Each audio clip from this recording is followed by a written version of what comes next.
Oke, Assalamualaikum warahmatullahi wabarakatuh. Di sini saya Anissa Zulfianti, program studi angkatan perpajakan dari Politeknik Negeri Lampung, yang akan menjelaskan tentang penelitian saya dengan judul Pengaruh Perencanaan Pajak, Ukuran Perusahaan, dan Profitabilitas terhadap Manajemen Laba pada Perusahaan Manufaktur yang terdaftar di Bursa Efek Indonesia periode 2015 sampai 2019. Langsung saja, yaitu latar belakang. Pada era sekarang ini, perusahaan dihadapkan pada persaingan yang keras dalam pasar global, khususnya industri manufaktur yang ada di Indonesia. Perusahaan dituntut memiliki keunggulan daya saing yang tinggi dari perusahaan lainnya. Tidak hanya dituntut untuk menghasilkan kualitas produk, tetapi juga dituntut dalam pengelolaan keuangannya dengan baik. Maka dari itu, pengelolaan keuangan ini dituntut bisa menjamin keberlangsungan masa depan perusahaan dengan ditujukan besarnya laba yang diperoleh perusahaan. Situasi inilah yang biasanya mendorong manajer melakukan rekayasa dalam menyajikan melaporkan informasi laba tersebut yang dikenal dengan praktik manajemen laba atau earning management. Bagi negara, pajak merupakan pungutan wajib dari rakyat untuk negara yang digunakan untuk membiayai keperluan negara, baik pengeluaran pembangunan maupun pengeluaran biaya yang diperlukan untuk menjaga keberlangsungan. Sebaliknya, bagi perusahaan, pajak merupakan pajak yang dikenakan terhadap penghasilan yang dianggap sebagai beban yang akan mengurangi laba perusahaan. Maka dari itu, adanya keinginan pihak manajemen untuk meminimalkan beban pajaknya sekecil mungkin. Meminimalkan beban pajak ini dapat dilakukan dengan cara yang masih diperkenankan peraturan perpajakan dan melanggar peraturan perpajakan. Upaya untuk meminimalkan beban pajak ini sering disebut dengan perencanaan pajak atau tax planning, atau disebut dengan tax sheltering, menurut Swandi pada tahun 2008.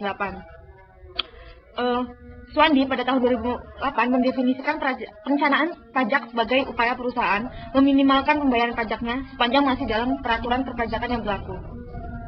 Salah satu faktor yang mempengaruhi manajemen laba selain perencanaan pajak yaitu ukuran perusahaan.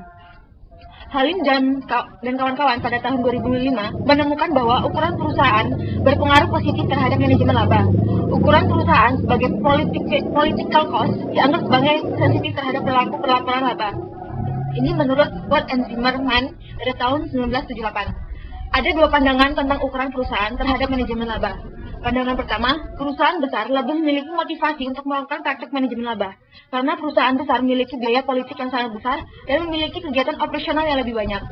Pandangan kedua, perusahaan kecil lebih banyak melakukan praktik manajemen laba daripada perusahaan besar, karena perusahaan kecil lebih cenderung mempertunjukkan kondisi perusahaan dalam kinerja yang baik agar investor dapat menanamkan modalnya.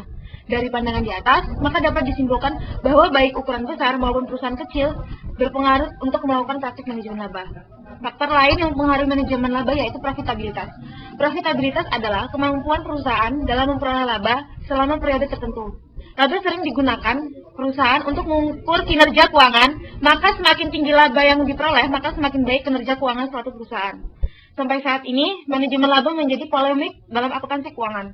Oleh karena itu, terkait topik yang telah dilakukan peneliti dahulu tentang beberapa hubungan yang dapat mempengaruhi terhadap manajemen laba, maka peneliti termotivasi untuk memecahkan masalah dalam latar belakang di atas dengan judul Pengaruh Perencanaan Pajak, Ukuran Perusahaan, dan Profitabilitas terhadap manajemen laba pada perusahaan manufaktur yang terdaftar di Bursa Efek Indonesia periode 2015-2019. Tujuan dari penelitian ini yaitu untuk mengetahui pengaruh perencanaan pajak terhadap manajemen laba. Yang kedua, untuk mengetahui pengaruh ukuran perusahaan terhadap manajemen laba. Yang ketiga, untuk mengetahui pengaruh profitabilitas terhadap manajemen laba. Untuk kontribusi penelitian yaitu satu, untuk manfaat teoritis. Penelitian memberikan sumbangan pikiran terhadap pengembangan ilmu pengetahuan mengenai pengaruh perencanaan pajak, ukuran perusahaan, dan profitabilitas terhadap manajemen laba. Yang kedua yaitu manfaat praktis, terbagi menjadi tiga, yaitu bagi peneliti. Bagi peneliti yaitu untuk menambah wawasan dalam pengetahuan mengenai perencanaan pajak, ukuran perusahaan, dan profitabilitas terhadap tindakan manajemen laba pada perusahaan industri manufaktur yang terdaftar di BEI. Bagi manajemen, yaitu penelitian berharap menjadi masukan kepada manajemen dalam meningkatkan perspektif terhadap laporan keuangan yang dikelola. Yang ketiga yaitu bagi akademis. Hasil penelitian ini dapat dijadikan sebagai bahan kajian atau referensi untuk penelitian selanjutnya tentang pengaruh perencanaan pajak, ukuran perusahaan, dan profitabilitas terhadap manajemen laba. Selanjutnya yaitu tinjauan pustaka. Pertama, perencanaan pajak. Perencanaan pajak merupakan suatu usaha yang dilakukan wajib pajak orang pribadi atau badan sedemikian rupa agar perusahaan dapat membayar pajak seminimal mungkin. Tujuan perencanaan pajak yaitu 1. meminimalisasi beban pajak yang terutang. Yang kedua, memaksimalkan laba setelah pajak. Yang ketiga, meminimalkan terjadinya kejutan pajak atau tax surprise jika terjadi pemeriksaan pajak oleh Fiskus. Sedangkan ukuran perusahaan itu, menurut Sudarmaji dan Sularto, bahwa ukuran perusahaan merupakan nilai yang menunjukkan besar kecilnya perusahaan. Terdapat berbagai proksi yang biasanya digunakan untuk menilai ukuran perusahaan, yaitu total aset, jumlah karyawan, kapitalisasi pasar, dan jumlah penjualan. Untuk klasifikasi ukuran perusahaan yaitu ada usaha mikro, usaha kecil, usaha menengah, dan usaha besar. Selanjutnya, profitabilitas. Profitabilitas adalah suatu ukuran untuk menilai perusahaan dalam menghasilkan laba pada tingkat yang diterima. Untuk perhitungan rasio profitabilitas yaitu pertama ada gross profit margin, selanjutnya ada net profit margin, yang selanjutnya ada return on asset atau ROA, selanjutnya ada return on equity atau ROE, yang terakhir adalah profit margin. Sedangkan manajemen labanya yaitu, menurut teori keagenan, manajemen laba dapat terjadi karena adanya kepentingan yang berbeda antara prinsipal atau pemilik perusahaan dan agen atau pengelola. Hal ini terjadi karena manajer mempunyai informasi mengenai perusahaan yang tidak dimiliki oleh pemegang saham dan mempergunakannya untuk meningkatkan utilitasnya. Teori yang melandasi praktik manajemen laba yaitu pertama agency theory atau teori keagenan. Teori keagenan adalah hubungan keagenan sebagai kontrak di mana satu atau lebih pemilik atau prinsipal menggunakan orang lain atau agen sebagai manajer untuk menjalankan perusahaannya. Yang kedua yaitu teori yang digunakan positive accounting theory atau teori accounting positif. Teori akuntansi positif dimaksudkan untuk memprediksi dan menjelaskan dampak yang terjadi pada manajemen jika menentukan pilihan tertentu. 3 hipotesis utama dalam teori akuntansi positif menurut Watts dan Zimmerman pada tahun 1986 yaitu pertama, the bonus plan hypothesis, yang kedua, the debt to equity hypothesis atau the debt covenant hypothesis, yang ketiga yaitu the political cost hypothesis.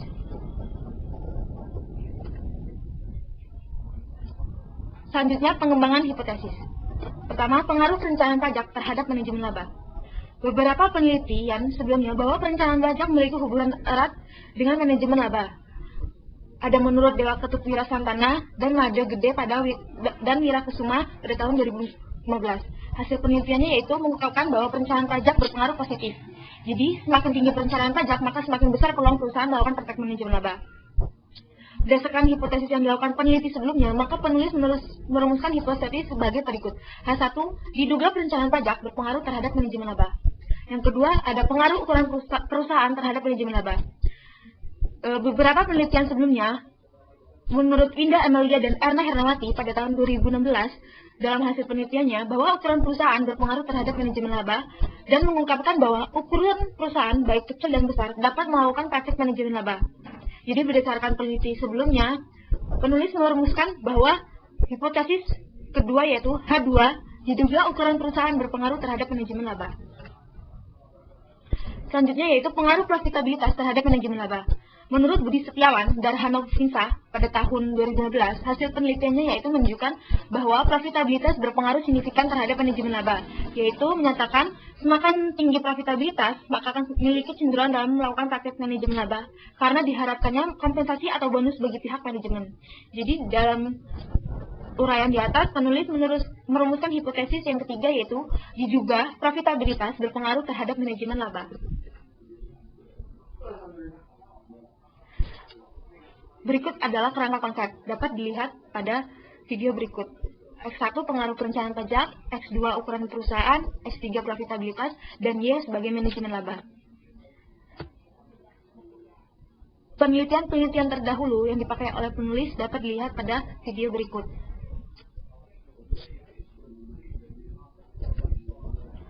Selanjutnya, metode penelitian.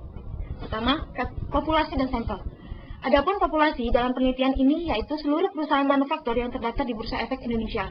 Metode pengambilan sampel dalam penelitian ini adalah purposive sampling. Sampel yang digunakan dalam penelitian ini adalah annual report yang diperoleh melalui website Bursa Efek Indonesia, yaitu www.idx.co.id periode 2012 sampai 2019 dengan kriteria tertentu. Pertama, perusahaan manufaktur yang terdaftar secara aktif di Bursa Efek Indonesia pada tahun 2015 hingga 2019. Perusahaan memiliki laporan keuangan yang telah diaudit dan berakhir pada 31 Desember dan disajikan dengan mata uang rupiah serta dipublikasikan secara lengkap dari tahun 2015 hingga tahun 2019. Selanjutnya, perusahaan yang mengalami laba selama periode 2015 sampai dengan 2019. Kriteria terakhir yaitu perusahaan tidak melakukan akuisisi, merger, restrukturisasi, serta perubahan kelompok usaha. Jenis dan metode pengumpulan data yang digunakan dalam penelitian ini yaitu penelitian data kuantitatif. Pengumpulan data dalam penelitian ini adalah data sekunder, yaitu data yang diperoleh dari sumber yang sudah ada. Teknik pengumpulan data yang digunakan dalam penelitian ini yaitu dokumentasi dengan cara melakukan pencatatan dan mengumpulkan catatan-catatan yang menjadi bahan penelitian berupa laporan keuangan tahunan. Operasionalisasi variabel yaitu pertama, perencanaan pajak. Perencanaan pajak dalam penelitian ini diukur dengan menggunakan laba bersih dengan membagi laba sebelum pajak, yaitu TRRIT atau bisa disebut Tax Retention Rate perusahaan I pada tahun T sama dengan net income dibagi pre-tax income atau EBIT, earning before interest of tax. Yang kedua, ukuran perusahaan. Ukuran perusahaan dalam penelitian ini menggunakan indikator total aset dengan pengukuran yang dijabarkan pada rumus berikut. Size sama dengan logaritma total aset. Selanjutnya, profitabilitas. Profitabilitas menggunakan proxy return aset atau ROA dengan pengukuran membagi laba bersih setelah pajak dengan total aset yang dapat dilihat pada rumus berikut. Return on asset sama dengan laba setelah pajak dibagi total aktiva. Selanjutnya, manajemen laba. Manajemen laba menggunakan pengukuran TAC, total accrual periode T, dan NDA, discretionary accruals yang diestimasi. Rumusnya yaitu TAC sama dengan net income dikurang cash flow from operation. Teknik analisis data yang digunakan dalam penelitian ini yaitu metode deskriptif kuantitatif, yaitu data-data yang diperoleh kemudian dikumpulkan dan dianalisis berdasarkan metode yang digunakan dengan tujuan untuk mengetahui bagaimana pengaruh variabel independen terhadap variabel dependen.